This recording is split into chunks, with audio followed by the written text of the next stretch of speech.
Is this ever you?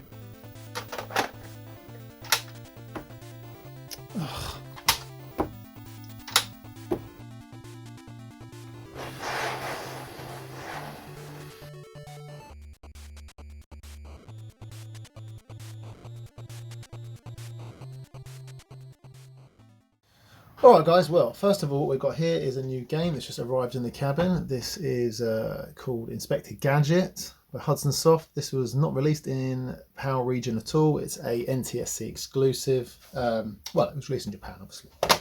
Not released over here. And stage one of any new addition to the cabin is open it up and double check that we have a genuine cartridge. Now just by looking at this I can pretty much tell that this is a genuine cartridge. I can just tell from the amount of wear that's on there. There's a bit of wear to the label here, a bit of filth down here. If you've got a fake cartridge, I mean, in my experience, you can tell very easily just by touching the actual cartridge, a fake one. The screws are a giveaway sometimes as well. To be honest with you, fake cartridges are very rare. I, to this day, have never bought a fake cartridge because it's quite obvious to me, but to someone else it might not be. If you're new to collecting, you might look at it and think, oh god, you know, that looks okay, and then when you get it you realize it's fake. But I'm going to give you some good tips on how you can tell that straight away. To be 100% sure, the best way is always to open up your cartridge. So to open up a cartridge, this is what you're going to need. You're going to need a Gamebit screwdriver. Can you see the end on that? That is what is a Gamebit. Basically a hexagonal sort of screwdriver. You get them in two sizes. This is the this one is 2.5, I believe it is. No, 3.8. This is a 3.8. Now the 3.8 great Gamebit screwdriver works in the basically all Nintendo stuff. It works on the NES, the Super Nintendo. I think it does the N64 as well. There is a slightly bigger one, which I have in here.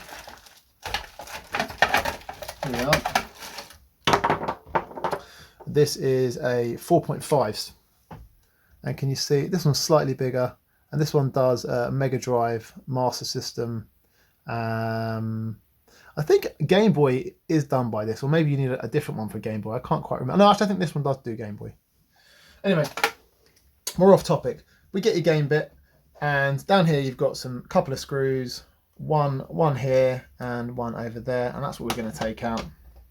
Now there is a way that you can do this without the Gamebit screwdriver. You can use, I don't know, there was an old method that people used to talk about by getting a biro pen, melting the end of it, shoving it into the screw. That will mold the biro to the shape of the screw. But to be honest guys, I mean, these things are not expensive. I bought this with both headsets. It cost me about 20 quid. It might have even been cheaper, maybe about 15. Just buy one. There's no point wasting your money with a biro. Okay, once the screws are out, very easy to lift the cartridge out. This is, as I said, an American cartridge, but it's the same with the PAL ones. You've got two little clips here and here. Just lift the cartridge up and sort of pull it away, pull it towards you, and it will come out. If you lift it all the way and you don't pull, it's possible you might snap them, the little clips here, so just be careful guys. It's very easy to do, to take it off. I mean, not to snap it. It's very hard to snap it, but I wouldn't want you to do that. With the screws, once they're out, I like to keep a little bottle cap knocking about, chuck them in there. They're easily lost. I've actually got a bag of replacements that I bought from what's it called, AliExpress. That's what I was trying to remember. AliExpress, yeah. So that works, but if you don't want to lose them, just keep them aside. Now here's your board inside. Now with a board, they always go in, they only fit in one way into the cartridge, which is quite neat. So there are little tabs here and here, and they're designed to fit the cartridge board in perfectly. You can't put it in the wrong way around, it won't fit. See? So you can't get it in the wrong way around. So you can only put it in one way around, which is really handy. Fits in nicely. Now, when you take a board out, the first thing you want to have a look at is to flip it over and just have a look to see, has it got is it a genuine board? Now, it's usually very easy to tell. You can tell down here, it's got Nintendo, 1993. This is an original board, guys. No one who's knocking up a fake board is going to be producing a PCB that looks like this. It's got like the Nintendo branding on it. Maybe if you're talking about £1,000 game or something, I don't know, possibly someone might go to some extreme lengths. But for you know, an average game, no one's going to be knocking out fakes that look like this. Fake boards interior, I've seen quite a few of them. They basically look nothing like this. Usually they're black, or you know, they've got obvious soldering. Maybe they've got like wires on the back of them that have been linking bits together, or they've got different chips as well. A lot of them don't even have chips, they just have flash ROMs on there.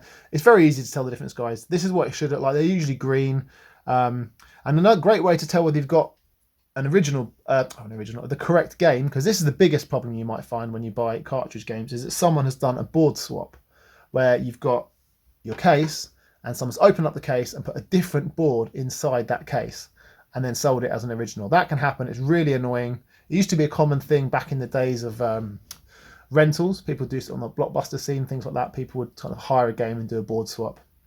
But the way you can tell is on these two chips here. Some games only have one chip. This one's got two. I'm going to turn it over because that's the way around it is. Can you see there's a little number here? Sorry, up here. There's lots of numbers on there. But the main one we're looking at is we've got SNES, which is pretty much the console generally. Then you've got 5G, and 5G is basically the code for the actual game. And that can be different. It can be different completely for every single game. But that's the main thing we're looking at. I think O is the region, in which case this one is sort of NTSC, or in this case it's PO, sorry. But no, O, sorry, there. But 5G is the main thing we're looking at, and that will be different for every single game. And why that's important is because if we go back to the case, can you see on here, we have SNS 5G USA. Now it says USA instead of O there, but I think that's why the O stands for USA. I'm not 100% sure on that, but the main thing is 5G. And that means 5G is Inspector Gadget's code. And we know just by looking at the board that 5G is on here, right there. So we know that this game is Inspector Gadget. Now sometimes you might open it up and without even plugging it into the system, we can tell instantly that we've got the wrong board if it's a different game. And I've had that a few times. When I talk about counterfeits, that's the kind of thing that can happen. Right, now while we're taking this board out is to do that little check, but the main reason is to give it a good clean. So first things I'm going to do, isopropyl alcohol here. This is 99% pure. Don't mess around with anything but 99.9%. You don't want to get like people. I read things back in the day, people saying they should use 70%. That is nonsense, guys. 70% is basically 70% alcohol, 30% water.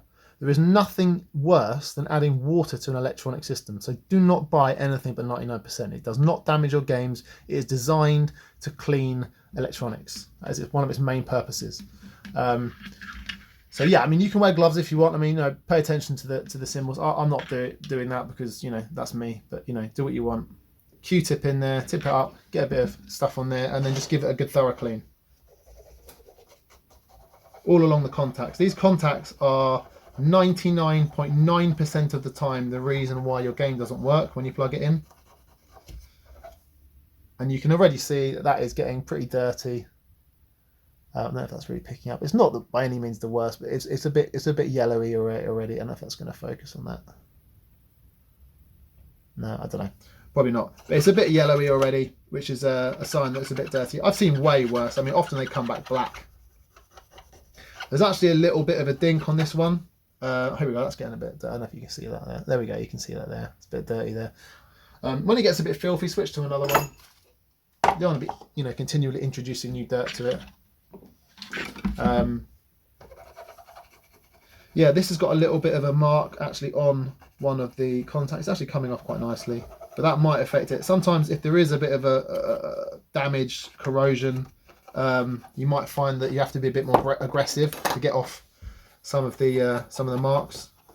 Very, very rare occasions you may need to switch to something a bit more hardy, like kind of one of these, which is what I keep in here, which is a kind of rough edge sponge, which you can take that to. People talk about using sandpaper on there. I wouldn't advise using sandpaper. I've never needed to go that far, but I guess, you know, it's an option, I suppose, if there's some really bad corrosion on there. But you shouldn't ever really find yourself in a situation where you need to use that. I don't think. in my experience.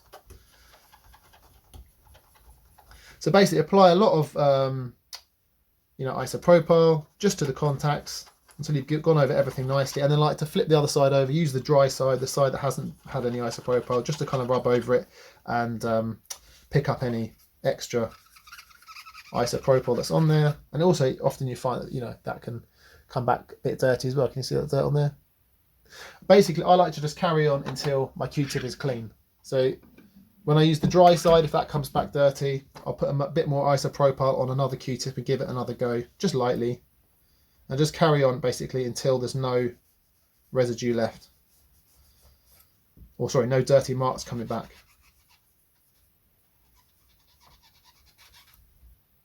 That's looking good now. Now, the only downside to these Q-tips, because these are the cheap ones that you can buy anywhere, is they can sometimes leave little bits of fluff on the actual board. Sometimes it can be microscopic. So a little can of air duster here, the little straw attached, give it a blast. That should remove any fibres that are stuck on there, because that's essentially the only reason these things don't work, is because there can be fibres on there. Right, and then we'll pop that back in, tighten up the cartridge again, and Bob's your uncle. We should be ready to go. Right, the only thing left to do now, of course, is to check the actual game.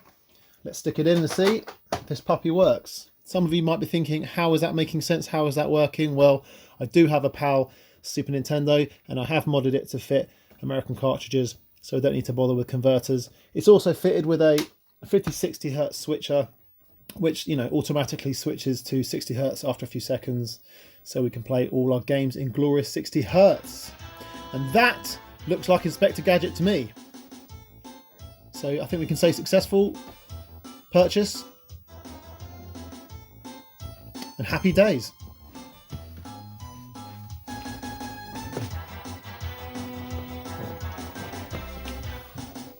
Now, if you can excuse me, I've got some games to beat.